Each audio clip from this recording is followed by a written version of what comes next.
امریکہ اور اسرائیل نے 24 گھنٹے میں ایران کے 13 صوبوں پر 206 حملے کیے. تہران میں میزائلوں کے ذخیرے اور فوجی مرکز کو نشانہ بنانے کا بھی دعویٰ. وائرس نیوز کے مطابق اصفہان میں ایئر ڈیفنس سسٹم نے امریکی ڈرون مار گرایا. بو شہر میں نیوکلیئر فیسلٹی کے قریب حملہ، ایک سیکیورٹی اہلکار شہید. تہران پر فضائی حملوں میں 3 افراد شہید.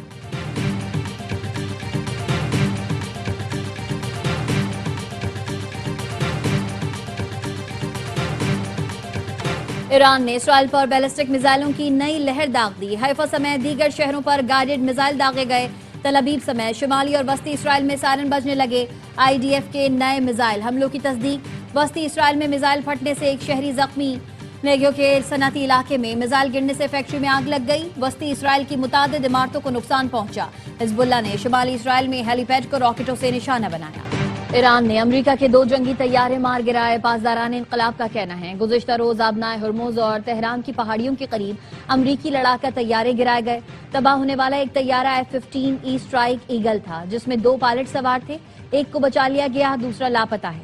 دوسرا طیارہ A-10 وار تھاک تباہ ہوا جس کے پائلٹ کو بچا لیا گیا. امریکی میڈیا کے مطابق لاپتہ پائلٹ کی تلاش میں بھیجے گئے 2 بلیک ہاک ہیلی کاپٹرز کو نشانہ بنایا گیا، تاہم وہ محفوظ رہے.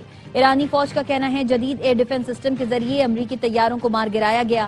ایرانی پارلیمانی قومی سلامتی کمیشن کے سربراہ ابراہیم عزیزی کہتے ہیں 5 امریکی لڑاکا طیارے اور ہیلی کاپٹرز مار گرائے. امریکہ کے پاس خطے سے بھاگنے کے علاوہ کوئی چارہ نہیں. صدر ٹرمپ کہتے ہیں یہ جنگ ہے، ایران نے ایک طیارہ مار گرایا تو مذاکرات پر فرق نہیں پڑتا.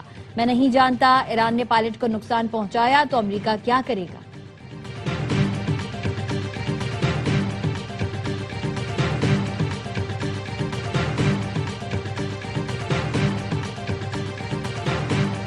ایران نے 48 گھنٹے کی جنگ بندی کی امریکی تجویز مسترد کر دی. خبر ایجنسی رائٹرز نے ایرانی میڈیا کو رپورٹ کرتے ہوئے بتایا تجویز بدھ کو کسی تیسرے ملک کے ذریعے دی گئی تھی. امریکی اخبار وال اسٹریٹ جرنل کی رپورٹ کے مطابق پاکستان کی قیادت میں علاقائی ممالک کی کوششوں کا حالیہ دور ختم ہو گیا. ایران کا کہنا ہے امریکہ کے مطالبات قابل قبول نہیں. جنگ بندی ثالثوں کو باضابطہ طور پر آگاہ کر دیا ہے.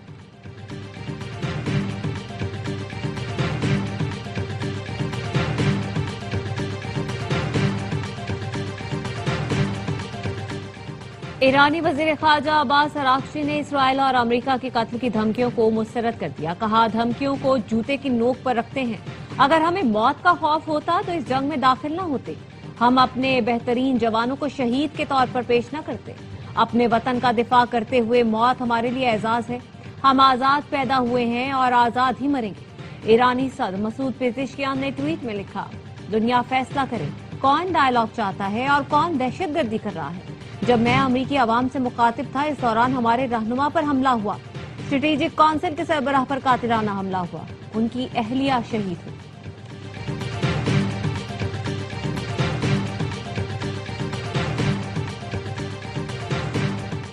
پاسداران انقلاب نے ریاض میں امریکی سفارت خانے پر حملے کی تردید کر دی.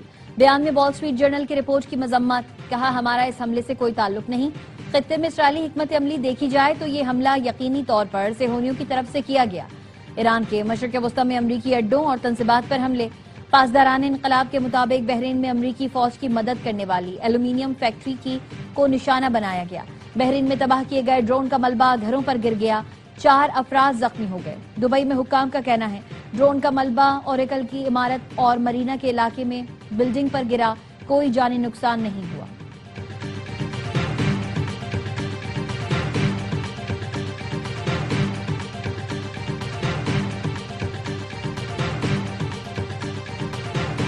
پاکستان کی امریکہ ایران کشیدگی کم کرنے کے لیے خاموش سفارتی کوششیں. سفارتی ذرائع کا کہنا ہے امریکی نائب صدر جیری ونس کی قیادت میں امریکی وفد براہ راست مذاکرات کے لیے 2 بار اسلام آباد آنے کو تیار تھا. ایران کی جانب سے مزید وقت مانگنے پر دونوں بار مذاکرات ہوتے رہ گئے. اراغچی، حاقان فریدان، اسحاق ڈار متوازن موقف پر متفق تھے. پاکستان نے ریاض مذاکرات میں ایران کو مورد الزام ٹھہرائے جانے کی مخالفت کی اور بیان میں تبدیلیاں کروائیں جس پر بعض خلیجی ملک ناخوش دکھائی دی. پاکستان نے آبنائے ہرمز میں بحری ٹاسک فورس کی تجویز سے اختلاف کیا اور برطانیہ کی قیادت میں بحری اجلاس میں شرکت سے گریز کیا. پاکستان ضرورت پڑنے پر حرمین شریفین کا دفاع ہر صورت یقینی بنائے گا. پاکستان کی کوششیں خطے میں کشیدگی کم کرنے کے لیے اہم سمجھی جا رہی ہیں.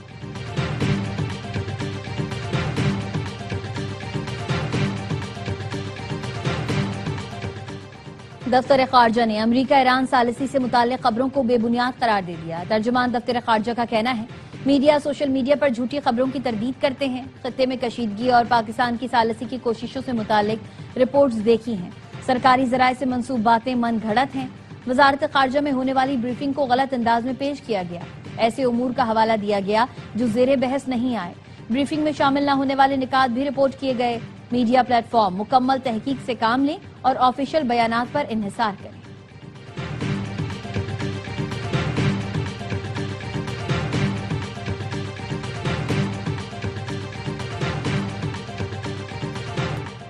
اور کراچی کا نیشنل اسٹیڈیم میں H P L P S L 11 کی 22 میچوں کی میزبانی کرے گا. گراؤنڈ سٹاف بھرپور تیاریوں میں مصروف.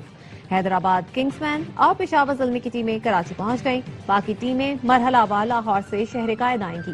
کراچی میں پہلا میچ 8 اپریل کو کھیلا جائے گا. حیدرآباد میں پشاور کی ٹیمیں مد مقابل آئیں گی.